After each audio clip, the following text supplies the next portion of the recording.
পবিত্র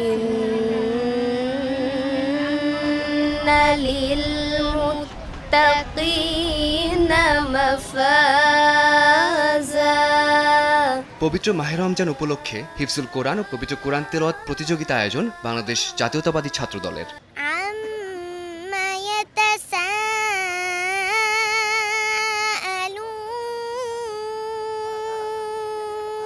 ঢাকা বিশ্ববিদ্যালয়ের হাকিম চত্বরে শনিবার দুপুরে হাফেজ ও শিক্ষার্থীদের জন্য দুটি বিভাগে এ প্রতিযোগিতার বাছাই পর্বে অংশ নেন অনেকে।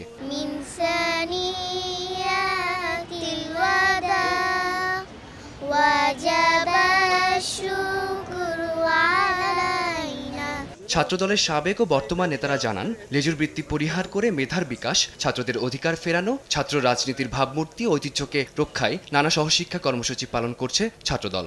এই ধরনের প্রতিযোগিতা আয়োজনের মাধ্যমে ছাত্রদল সত্যিকার অর্থে ছাত্র রাজনীতির গুণগত ধারার পরিবর্তনের রাজনীতি ইতিমধ্যে শুরু করেছে এবং তার ধারাবাহিকতা আগামীতে অব্যাহত থাকবে।